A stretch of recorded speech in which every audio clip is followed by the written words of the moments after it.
특히 4.19 유공자들이 찬성한다는 것은 제가 생각할 때는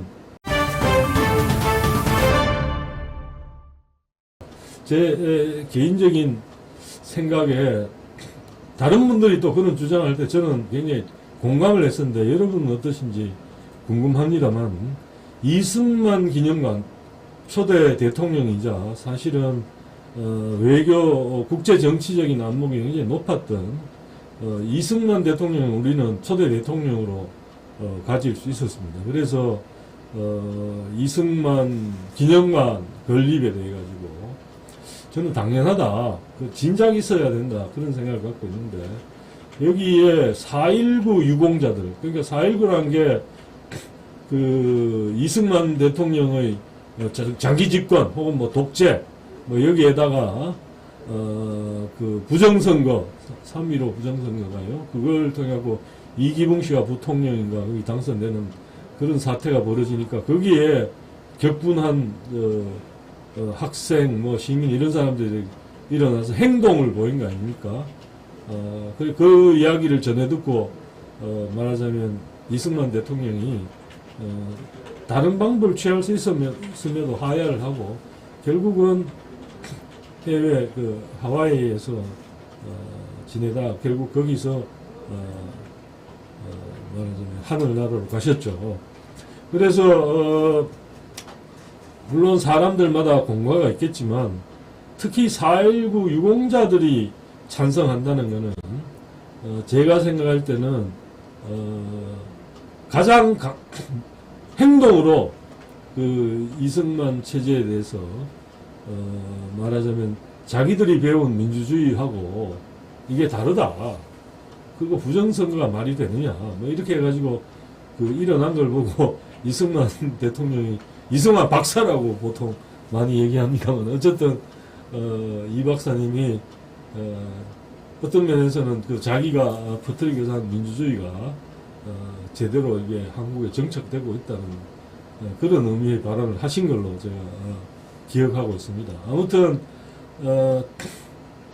어떤 면에서 지금 벼랑 끝 전술 그랬는데 결국은 뭐 잘 아시다시피 6.25가 터지고 난 다음에는, 미국이 참전을 했고, 유엔군이 들어오고, 그 다음에 방공포로 석방이라는 유명한 사건도 있지 않습니까? 그렇게 하면서, 결국, 말하자면, 미군이 한반도에 주둔하도록, 우리나라, 여기에 주둔하도록 만들어서, 여차했을 때, 다시 미군이, 자국 군인을 보호하기 위해서라도 들어오도록 자동적으로 들어오도록 그런 체제를 이승만 대통령이 만들어놨죠. 한미 동맹을 통해 주한미군을 그렇게 만들어놨는데 그게 참 지금 왕돈인이 말한 일종의 벼락끝 전술을 펼친 셈인데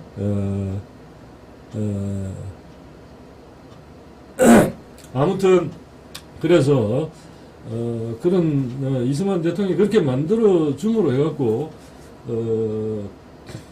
여러분 기억하실지 모르겠는데, 지금 이제 통일부, 장관 후보자가 된, 당시 김영호 성신여대 교수님이 여기 나오셔서, 해상을 그런 식으로, 수출 길이라든가 이런 모든 것들이, 미군의 뒷배경을 가지게 됨으로써 훨씬 더 안전하게 될 수 있었고, 그게 또 우리가 경제적 어떤 성취를 이루는 뒷배경의 하나가 됐다. 이런 이야기를 합니다.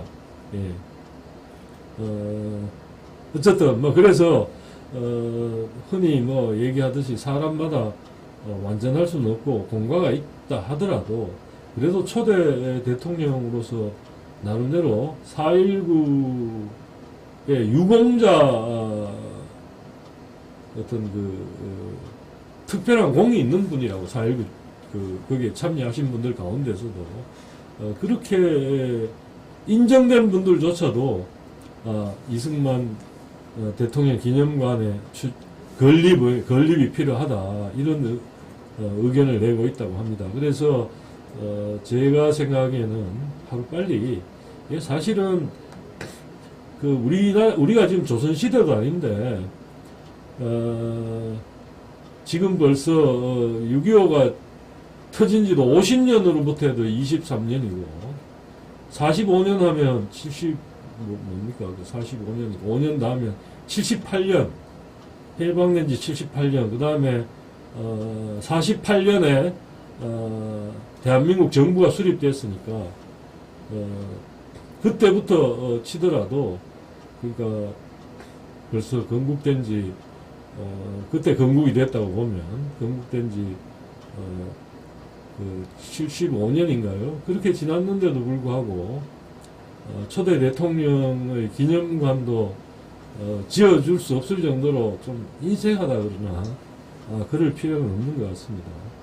그래서, 이번 기회에, 마침 윤석열 정부가 이걸 추진한다는 뜻을 밝혔으니까, 좀 잘 됐으면 좋겠습니다.